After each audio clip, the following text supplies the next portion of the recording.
Good afternoon and welcome to the February 14th, 2024 Dibble webinar. Happy Heart Day. We're really pleased to have you here.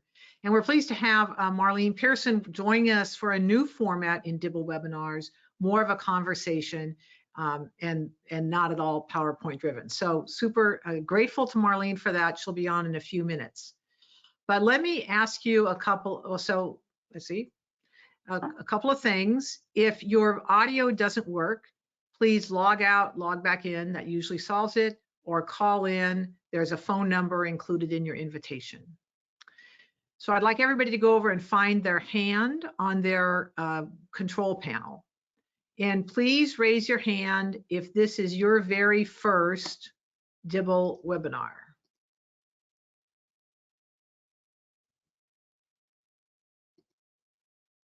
Kim, can you,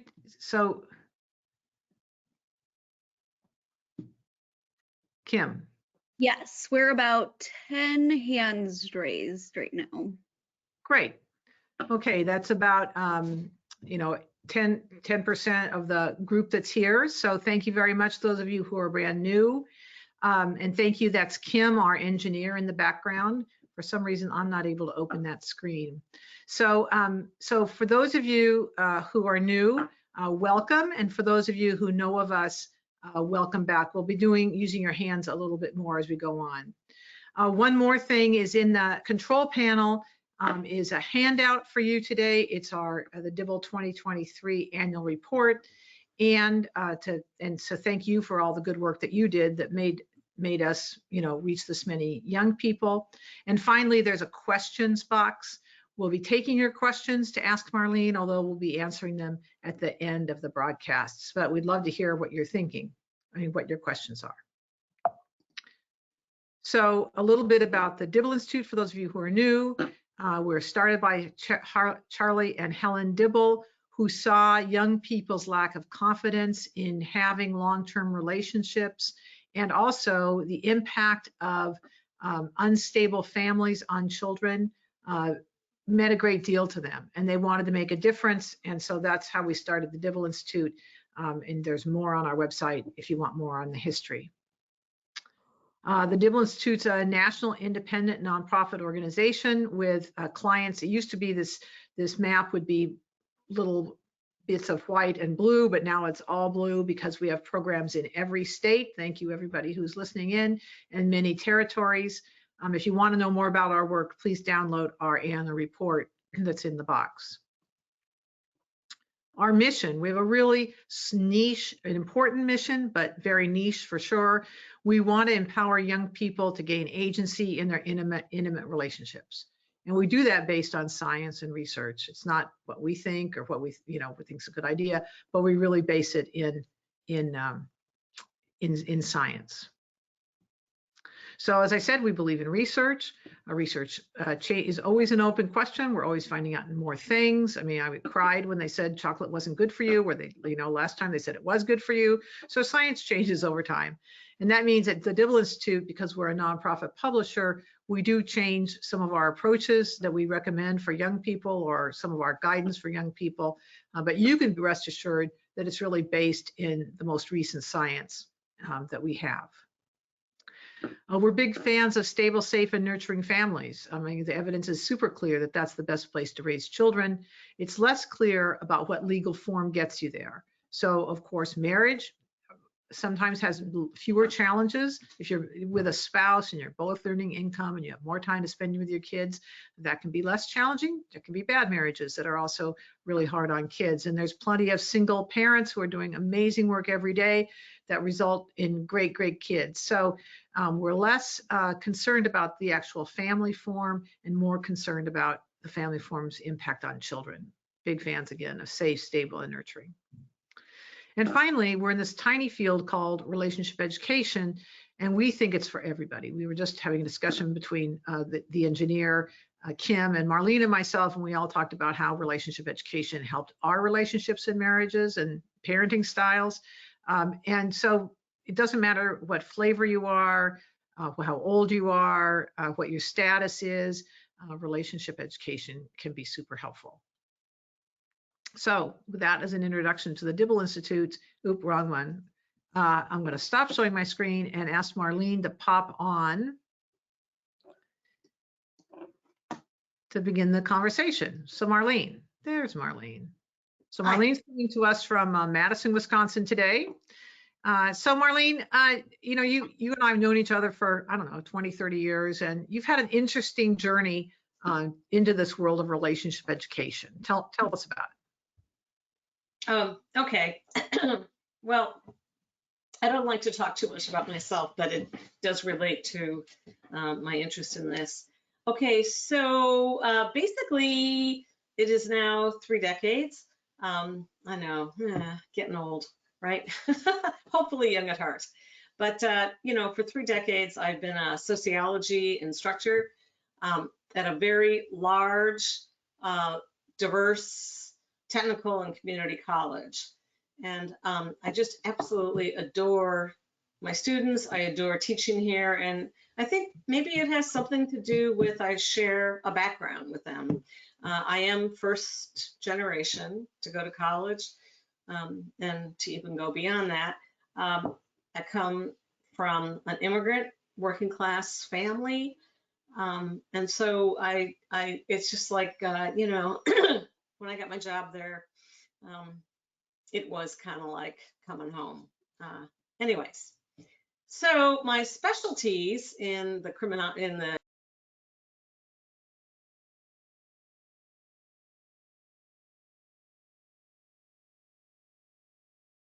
specialize in what you want, but my specialties have been criminology. And then later I entered a sort of second career path, and that is relationship, family life, marriage, education. And I know for a lot of people that may seem like a pretty strange combo, but one actually led to the other.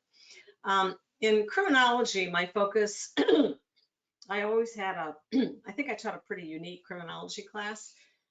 It's sociology, so it's like, so, you know, what happens? People don't flip out, you know, hurting other people at age 16. You know, what's the background, the antecedents?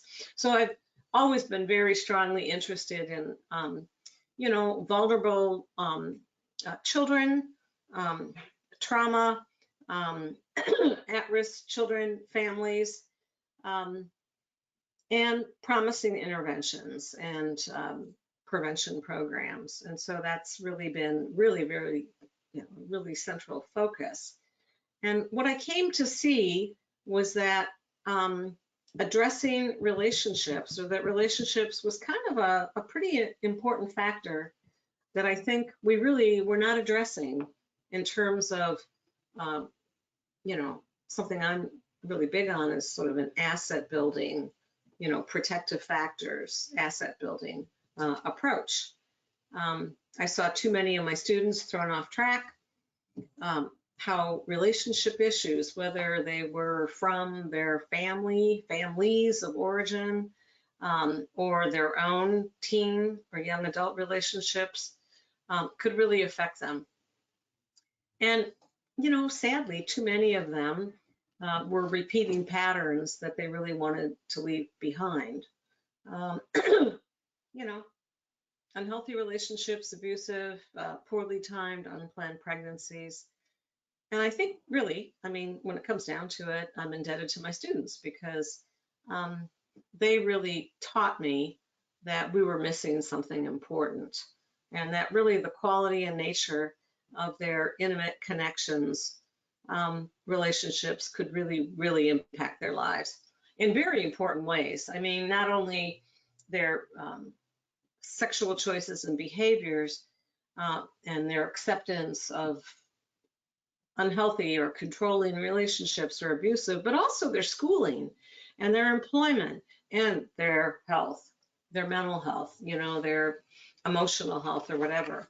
And what's really interesting is that at a certain point, I went to my dean suggesting that I teach, you know, that I do a 1 credit, you know, non-credit, you know, class on relationships. And she said, oh, no, this is going to be college transfer.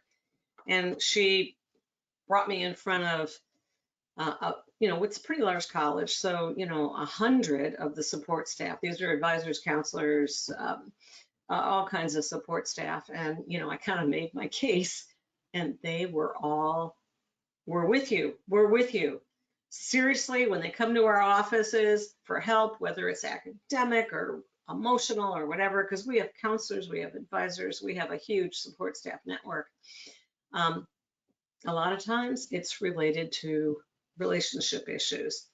I could tell you a zillion stories that lit the fire under me to sort of take a stab at, developing relationship programs.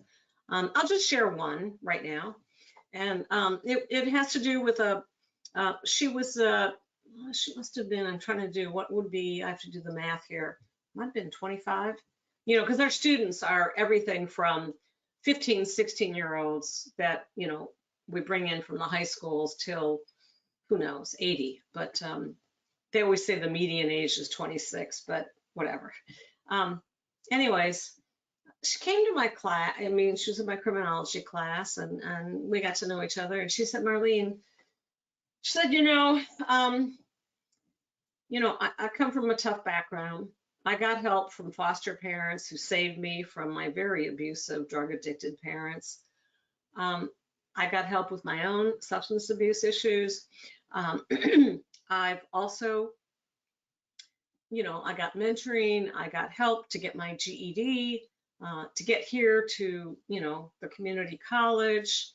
I had a child, and by the way, she had a child like at 14. And she said, I got help. I got baby help. I've gotten help for, sexual health, contraception. Anyways, but she said the one thing I have never ever gotten help with is my love life, and it's a total mess. I seem to go from one bad relationship to another, and my emotional health is a mess. I really have no clue how to choose a good partner, and how to build a relationship or keep it good, and it keeps throwing me, for a loop and back. But then what she said next was, what really breaks my heart is my almost 12-year-old daughter. I see her going down the same path to teen pregnancy. And I just don't know what to say to her, except you're too young, wait. But if you don't use, please use protection. And that really said a lot to me, because she really had no language or no way to help her daughter, which she really wanted to. She loved her daughter. But she didn't have any guidance about her own, navigating her own love life. So there's more to the story, but that's a good. Next time you see Marlene at a conference, get her a glass of wine. She'll tell you more. So anyway, there are, what we're here today, what we're here today to talk about, Marlene, is what you're seeing in turn. People come to me and say, what are young people thinking about relationships these days? We think they're just all hooking up. We think they're just all online. Nobody wants to get married. And so, I asked you here so we could talk about what you're seeing with what you're noticing with the young people that you teach and that you work with. How have you seen their aspirations and interest in long-term relationships stay the same or be different? Okay, so that's great. That's a good question. And, I do have a lot of experience because I talk to students one-on-one all the time. I read their reflection papers, which I don't give them.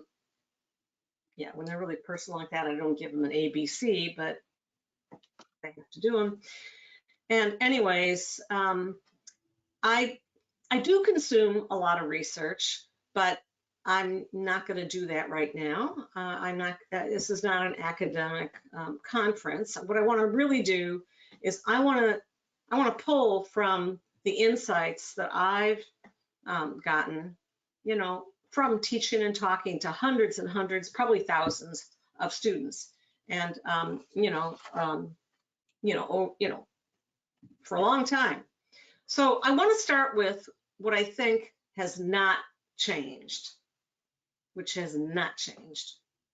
And I think what has not changed is that young people are, they overwhelmingly desire, they would like to find good love. In fact, they would like to find a good life partner.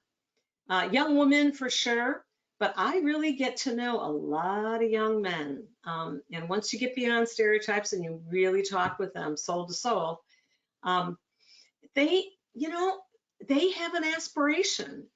They really do want to find a good life partner.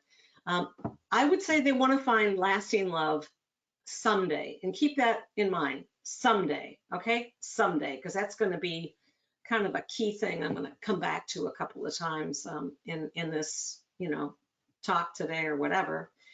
I don't really think, you know, there's a class divide, an education divide on aspirations. I know we talk a lot about the education class divide, and I'll mention that in a moment. But when it comes to aspirations, I don't really think there's much of a difference. I mean, if you look at the young women and men with 4-year college degrees plus, you know, really advancing their careers or whatever, you know, you get the sense when you read articles in the press and all that, they're just not interested in marriage or family or whatever. Now, it is true, my work is mostly with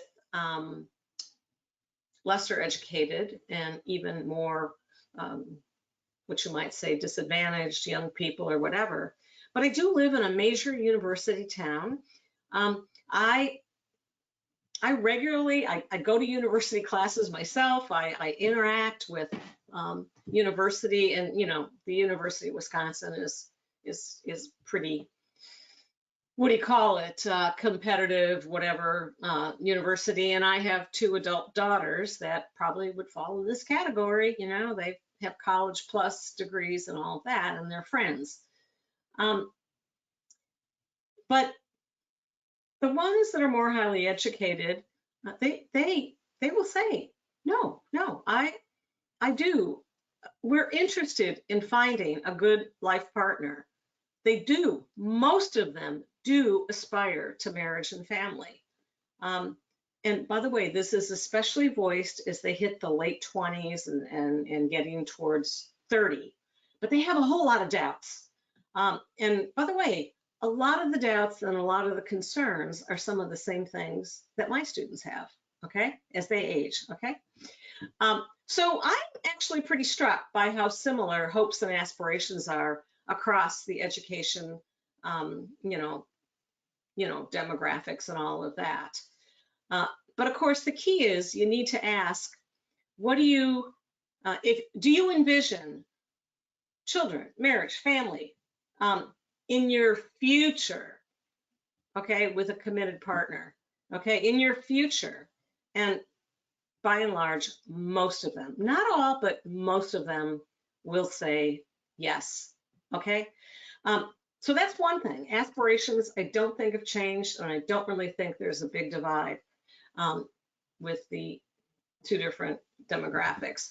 And of course, there's a lot of gray area in between. I think another thing that really hasn't changed is basic, I don't know what you want to call it, you know, hormones. Whether you're a teenager, whether you're a young adult, you've got romantic and sexual attractions, and you seek out romantic and intimate connections. That hasn't changed, okay? So Marlene, when you talk about seeking out romantic relationships and attractions, I'm assuming, and I'm pretty sure that you would say that's across all flavors of young people, all kinds of sexual preferences. Oh my gosh, absolutely. We have very diverse, yes, my LGBTQ students, yes, absolutely. I just want to make that really clear. Okay, so now we've seen what you think hasn't changed. So what do you think has changed? Okay, so I'll try to, you know, kind of be succinct here if I can. I really think what has changed big time is that the scene is really a lot more complicated.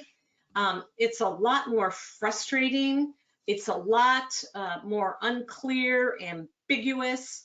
I would say that most, And by the way, this is when, my daughter's girlfriends, they'll say, you should talk to my mom, and they'll call me and I talk to them, and my students, whatever you call it,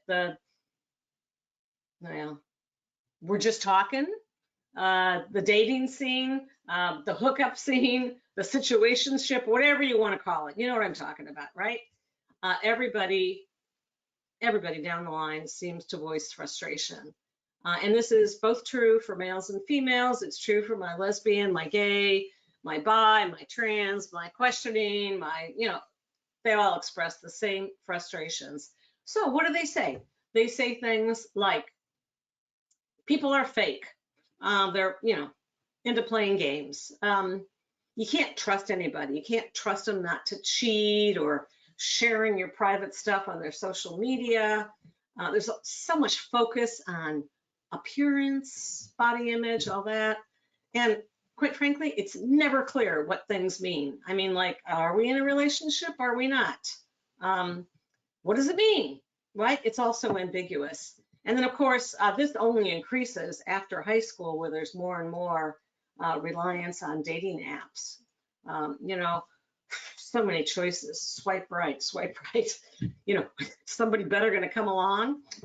Anyways, people talk about dating app fatigue, especially in their 20s.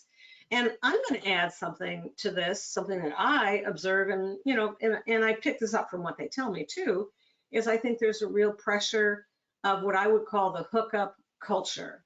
Now, remember, hooking up does not mean you're having sex of whatever type. It could mean anything from kissing, making out, it's a whole continuum. All right.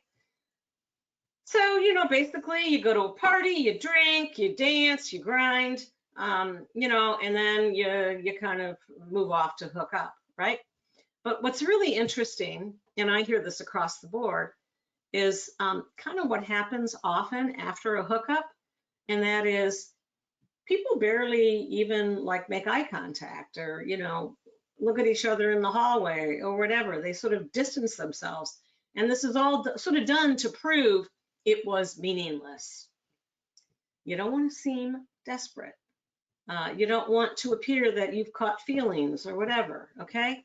Now, again, not all teens and young adults are hooking up, please. If you want to ask me the statistics, I can tell you the couple of studies that we have, but they're not all hooking up, but a portion are.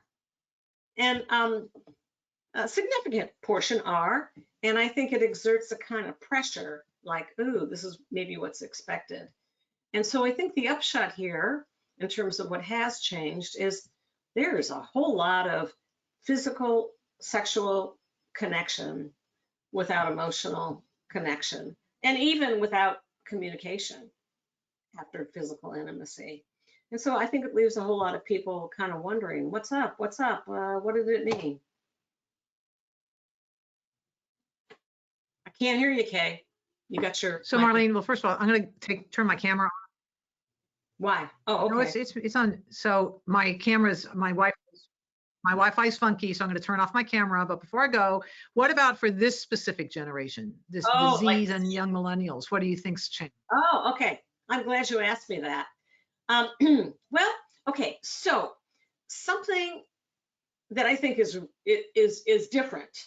If we look at if we look at Z and then young millennials, okay.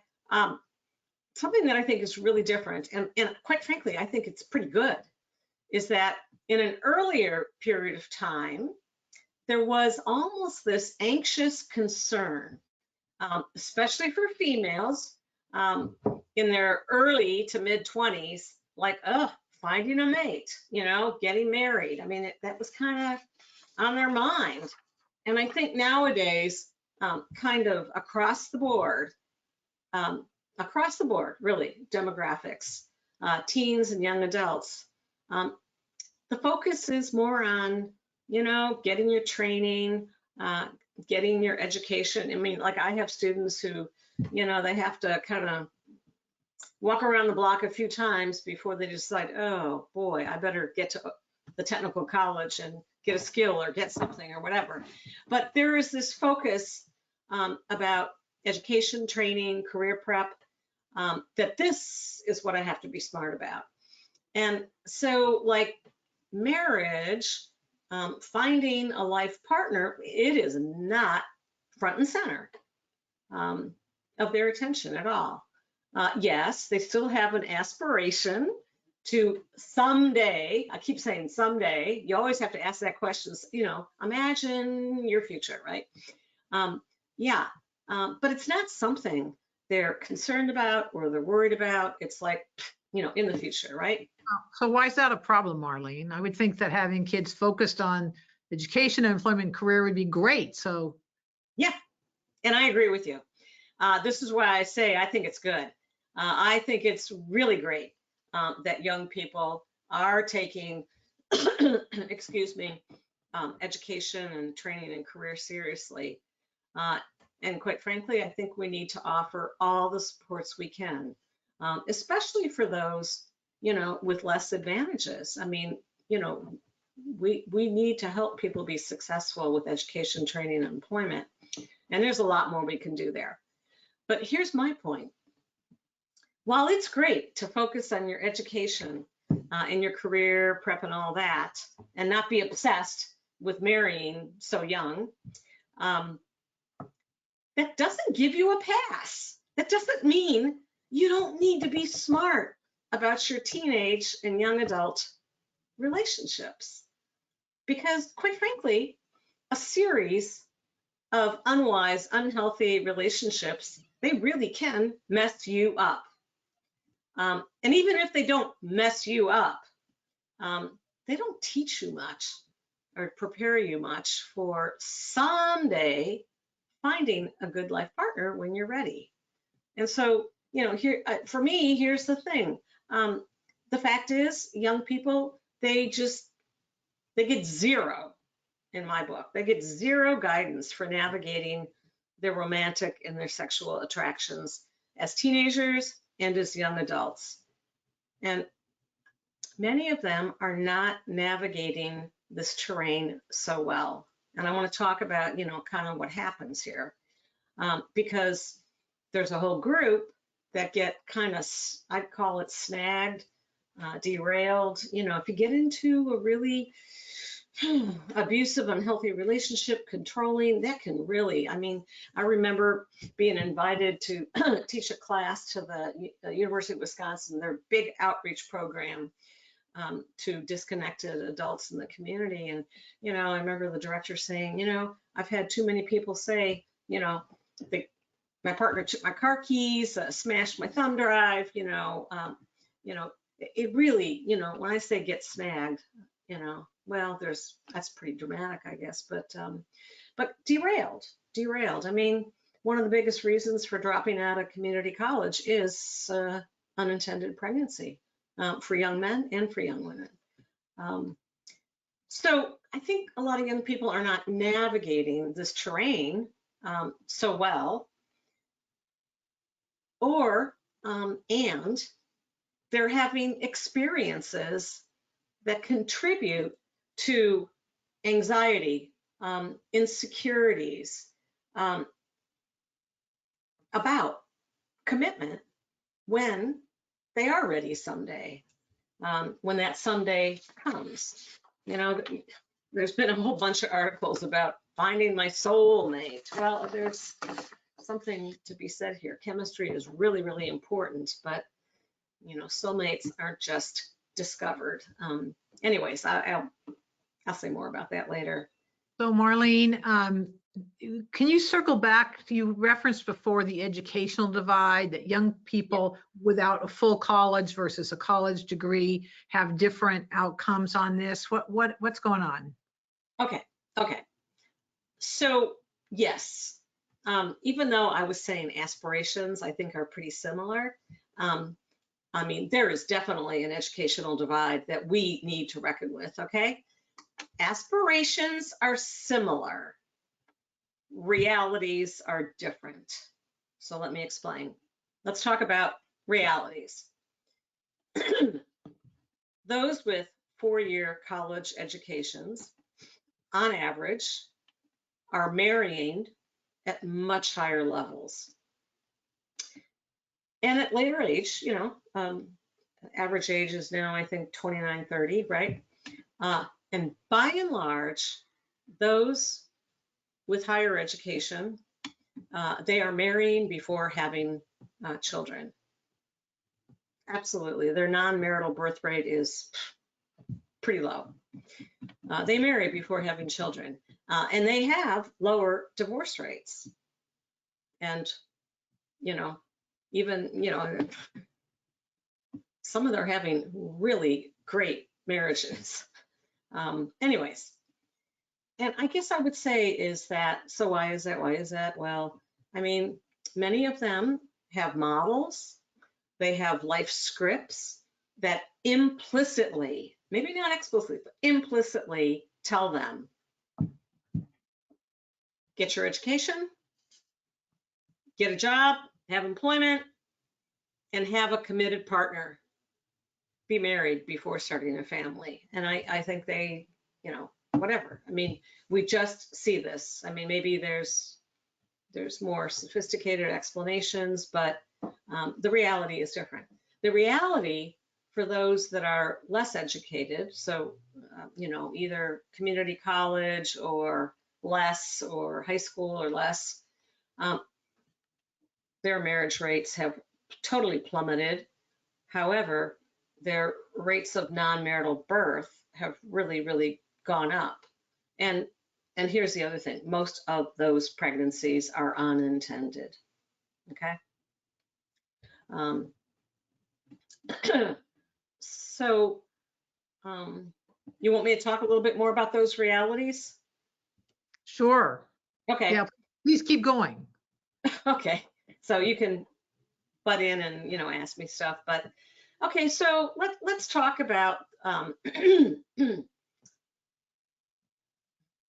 less education, right? So let's consider young women who live in tough neighborhoods, who've, come up without advantages. They face maybe limited opportunities. It's difficult. And they don't see very many married fathers living with the mother and children. Excuse me. What I pick up is there's almost a sense of family is kind of a woman's project. They see a lot of women around them having children on their own. Now, the young women value children. They value family. I think that's great. But they don't see marriage at all as a precept or a necessity. And I think there's kind of a reason for this. A couple things. For a young woman who doesn't actually see this bright future in front of her, career, even finishing school, becoming a mother offers a role, a sense of identity, competence, and she values children. And she sees others doing it around her. And, on the other hand, she would love to have a good partner. As much as I've never run into, and I teach lots, okay, of young parents, teens and 20s.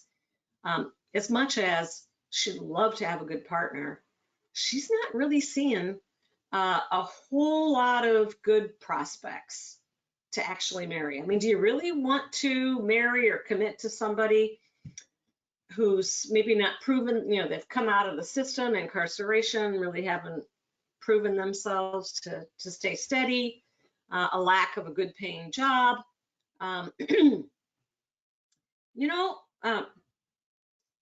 She sees young males sort of drifting, whatever. Now, but this does not mean she's not having attractions and she's not having relationships. She's normal, just like everybody. Of course she is. But sadly, many of these partners end up disappointing her and sometimes really setting her back and creating situations that are kind of unstable for the child. So Marlene, what's the other side of that coin? What about the guys? Oh, the guys. Okay, the males. Yeah. Okay. So again, I'm going to talk about young males, especially lower socioeconomic. I think they're drifting. They've lost models. They don't have a lot of good men in their lives to model, to guide them.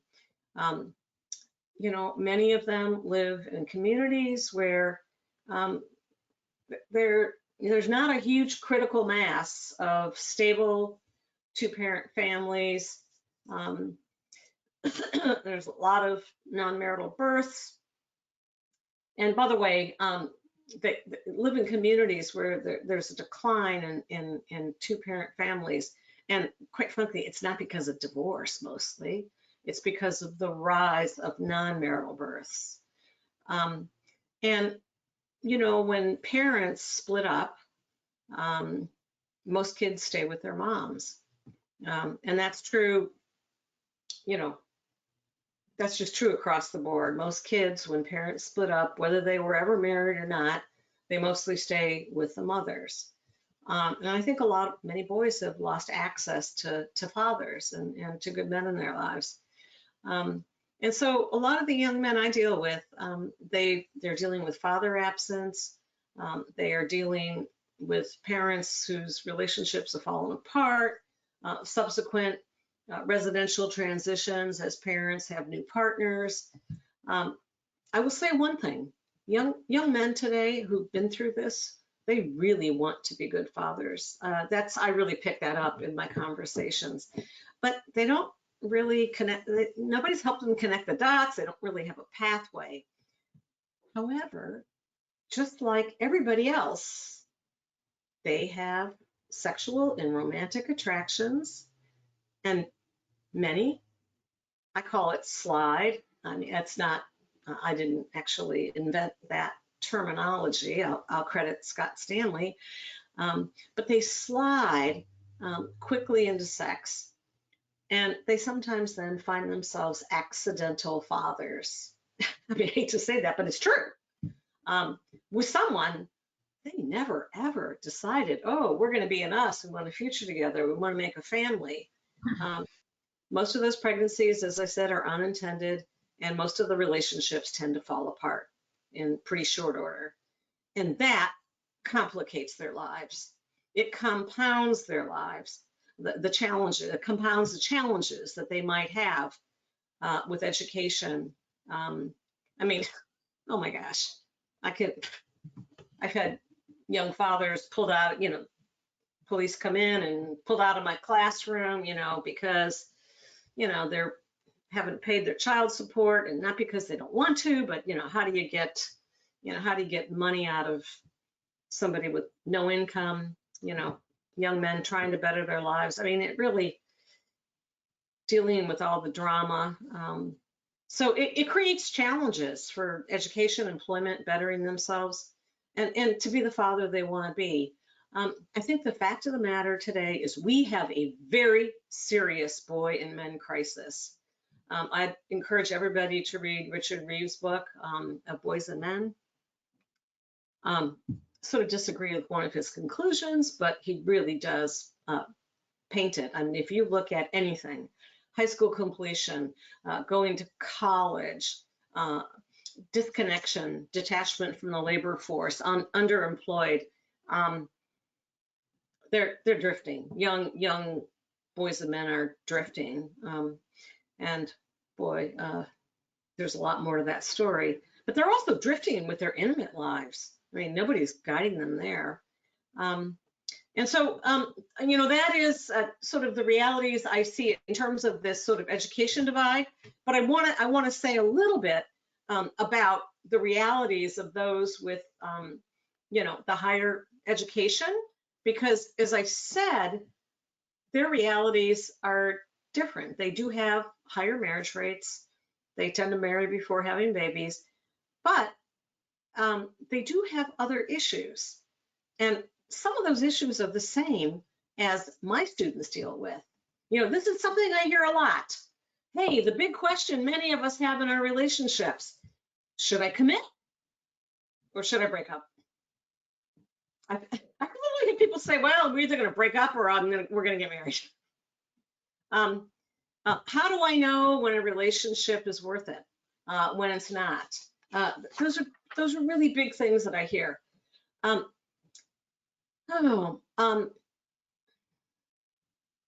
Young adults, they've gotten very little guidance on how to smartly handle their attractions. Many don't have a realistic concept of love or of marriage.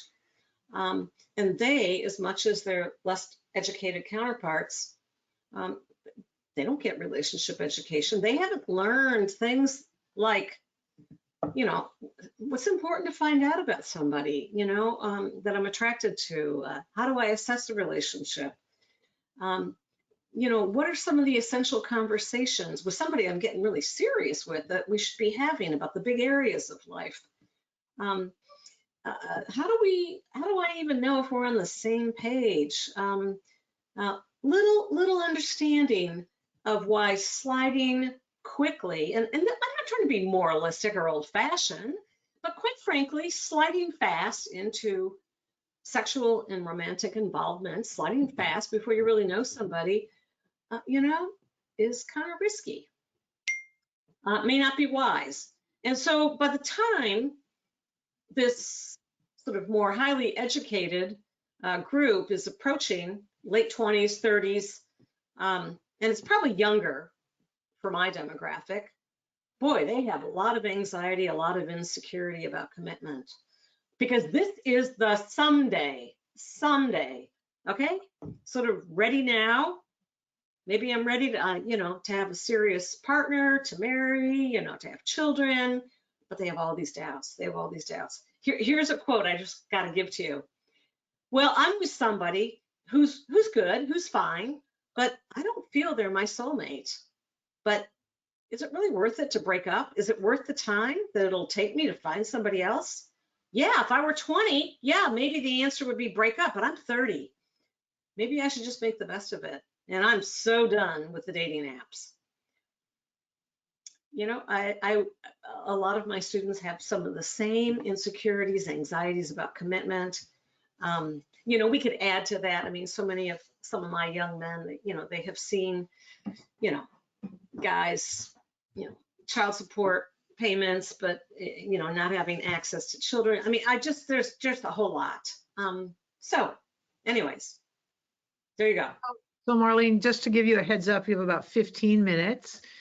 So how can we support young people in those aspirations, and is knowledge a part of that? Is giving them more knowledge a part of that? Oh, okay. Ooh, that's such an excellent question. Oh, I'm so glad you asked me that question. Because yeah, the aspirations are there and the research is there, the knowledge, you know, we've got our research base now. We know beyond a doubt, you know, marriage and two-parent families, they really offer tremendous advantages for adults and for child well-being. Life is hard to go it alone, okay? Multiple relationship transitions can be very hard on children and on adults. There's a lot of research. And so, you know, you might say, well, okay, just, you know, it's a knowledge deficit, but you know what? It is true. Young people are really uninformed. They actually don't know a lot of this research about the advantages, the benefits of a healthy marriage for themselves. They don't know anything about, like, when is cohabitation more risky, less risky, you know, the difficulties that they might encounter going it alone as a single parent. That's true. But knowledge informing them is not going to do the trick. They do not need a sociology economics course teaching them this. They don't need somebody just saying, oh, just follow the success sequence, finish high school, get a good job, get married before, you know, children. That's not going to do it. Would you really tell somebody, oh, just finish high school and never ever provide any supports or help to finish high school and get to college or get to training, apprenticeship? Would you ever say, oh, just get a good job, if you're not thinking about, you know, well, where are the, the jobs and how do you prepare for a good job or whatever. I think similarly, we can't just say, oh, get married before have a child. That's not going to do anything. If we don't give people some support and skills for developing healthy relationships, they need that to build the confidence, the self-efficacy. Self-efficacy is this sense, I have the ability to move towards what I want. So what have we failed to grasp? What fundamental aspect have we failed to grasp?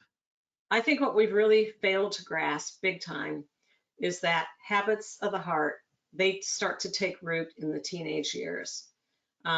Good marriages, good relationships, adult relationships, committed relationships, life partners, they do not appear out of thin air. It's the relationship experiences, it's the knowledge that they have about healthy relationships that come before. I think what we have really failed to grasp is that the only way we've really addressed young people's intimate lives is through this health model. We're going to reduce risks, right? Risks of STIs, risks of pregnancy. We're going to reduce risks of, we're going to teach you about abusive relationships. We failed to grasp that. Young people, starting from the teenage years on, they need to learn a whole lot more about forming, developing healthy relationships, acquiring those skills, the confidence that can really help them have more affirming connections, because they slide into unwise attachments and they stay in them too long often, and it can really complicate their lives, definitely. And so what I think is really needed is, I think we've got to have a paradigm shift for health and sex education. I think, again, this is the only place, the one place that we address young people's intimate lives. And we need, all that sexual health information is very, very important. I am not saying it's not, but we got to reach beyond bodies. And we've got to include relationship education. Putting a condom on properly, access to contraception alone, that doesn't get it motivation to use it. How many people have had condoms in their purses or wallets and don't use them? Got to get to motivation, right? And also, too, knowing what to avoid, whether it's unprotected sex or whether it's, the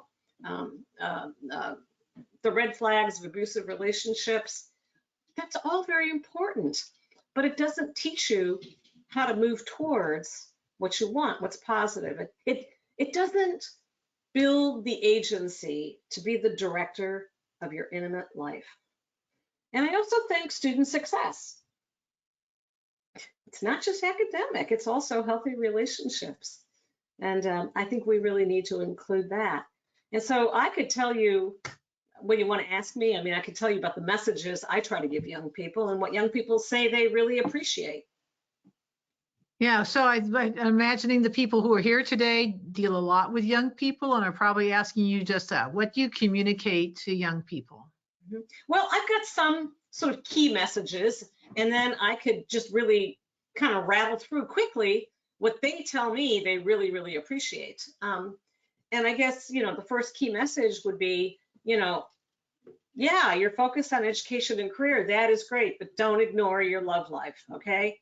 You need, just like you need education smarts, career smarts, you need love smarts, okay? You get tangled up in unhealthy relationships and it can really, mess with you. And I think the second message I give is, you need to be a decider, a planner, not just for education and career, but also for your love life and your future family. And to go along with that is, you can increase your relationship smarts. You can enjoy these relationships. I'm not saying your first relationships are going to be your lifelong lasting ones, but you can have decent ones, healthy ones, things that teach you things. You can have breakups and move on, right? We have research-based information and skills these days. It's there. Another big message is it really takes time. It takes time. Slow down. It takes time. You need to mature. You need to get in touch with your own self, right? Soulmates don't just magically appear. And I think another really huge message is make real decisions about your sex life, about the context, the timing. You know, it should be meaningful to you. You need to really, you know, sex is a big deal. You know, STIs, unplanned pregnancy, it's a really big deal. You can be a planner around avoiding this. You know, you can decide, you know, when, with whom, under what conditions. And then I will just go through some of the things that young people have said to me. I mean, I decided to go through all of my reflections and really wrap, you know, and so I just came up with some quotes from my students from my relationship class. And I hear this semester after semester. I never thought about what was important to me before. I really like that we were encouraged to identify what's important to me, what my expectations are in a partner relationship. I always thought finding the right person was it. Never thought about, I need to work on my stuff, you know, my own development if I want a good relationship. I think another really big one is, oh my God, learning about the brain chemistry, just a game changer. Learning what happens in your brain, that you can enjoy these great feelings, but don't read too much into them yet. That was such an important tip, you know, that it's not as if they're not great, wonderful feelings, and you shouldn't enjoy them. I appreciated the guides, like, you know, what should I be really trying to find out about somebody I'm attracted to? Some of you that teach relationship smarts or love notes, you kind of recall that sculpture activity, like 3 basic questions to ask yourself if it's an unhealthy or healthy relationship. So one person said, that sculpture activity with those 3 questions helped me decide if my relationship is worth it or safe. And we talked about the behaviors that show up in a healthy relationship. That really helped me, along with the red flags and early warning signs. Another one said, I love the section on breaking up. You know, I've done it all the bad ways. I've had my heart broken or whatever. I've learned some good ways to do it, and I understand why it happens and how to, you know, move on. The conflict and communication management skills, that's been just amazing. I mean, I've had not only helping them with their partners, but helping them with their parents, their mother. I had a Muslim guy last semester, and he said, oh my gosh, on Friday, you know, Friday after the service, there's usually a big powwow, often political conversation, well, whatever. And he said, oh, we just fight and scream at each other. And he said, I am teaching people in my mosque this speaker listener technique. And then other people have said the discussion of sex. That was big. Getting physical. What do I want it to mean? Everything from, do I really want you to kiss me? Do I want to kiss you? Do I want you to touch me? You know, I never really thought about all these other areas of intimacy, and you know, it helped me evaluate. So I think that, and another thing is, you know, I don't think anybody's doing that with young people. You know, we go right in with the sexual health information, but we don't ever ask them to think about, well, what do you really want physical intimacy to mean? And here's the other thing, sexual ethics. I think this is so important. The importance of mutuality. Sexual ethics is about mutuality. It is about kindness. It's about caring and respect. Sexual ethics means I care, I'm as concerned about your feelings and experiences as mine. And I think that is huge. Marline, yeah. Sorry, could we, I'm really interested in, and I know you could go on and on, but could you talk a little bit about relationships online? And you have about 5 minutes, relationships online and using smartphones. Yeah, I could, but I have to say something about pregnancy. Quick.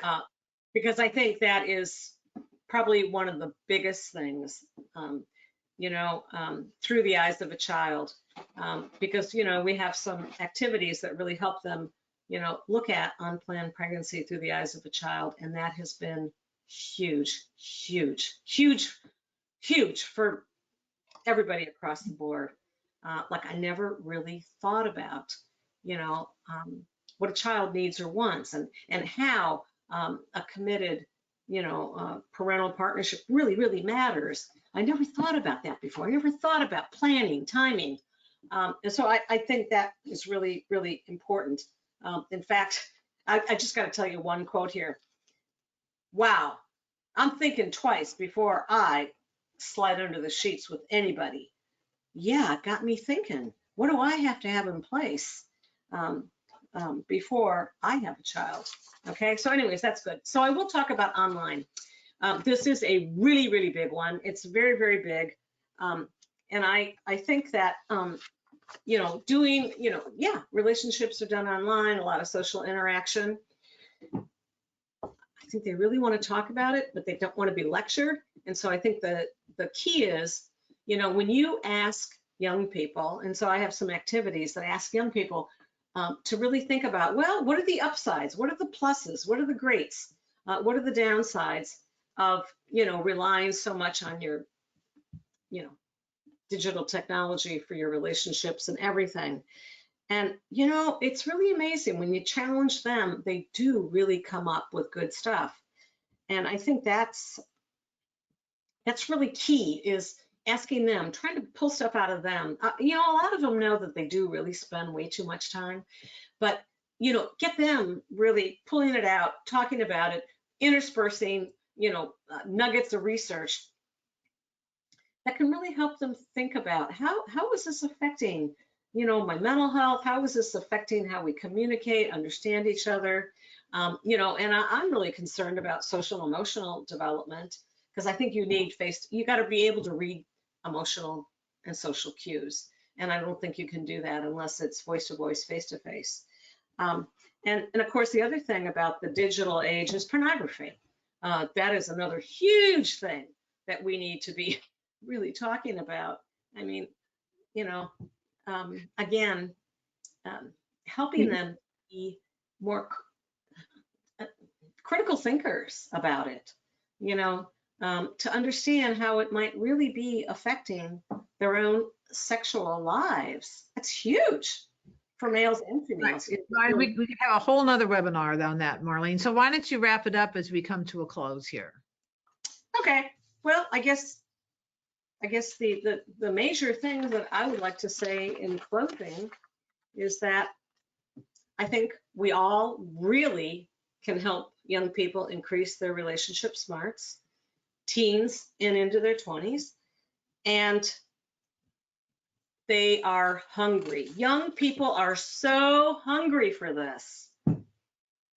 They all say after my class, why aren't we all getting this in high school? Why aren't we getting this in college? Oh my God, what's going on here? They are hungry for it.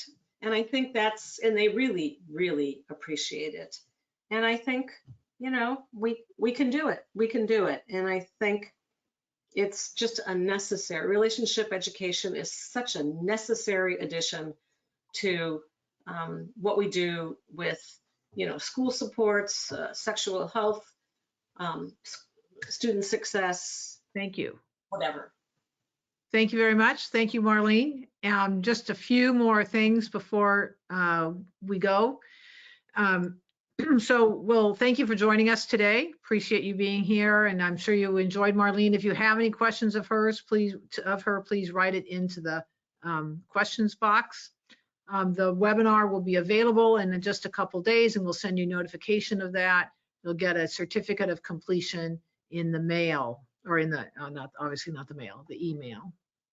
Next week, March 13th, we're going to be taking a whole different look at relationship education from a policy perspective. So this may not be your gig, but there might be others in your organization who care about policy, who advocate, do advocacy work, leadership work, and we're really thrilled to have Dr. Joyce Wilkie on that webinar. So unless there's, yes. Yeah, one thing.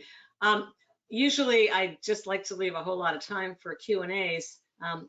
There was just, when I was asked, like, I just had so much, it was like hard to get it all in there. But please don't hesitate to send in any questions, and we will definitely, respond to anybody and everybody. Right, right. So maybe some of you who are teaching young people who've had questions come up, and we'd be happy to answer those because it's a sensitive topic for sure. So again, thank you, everybody, and we'll see you next month. Thank you.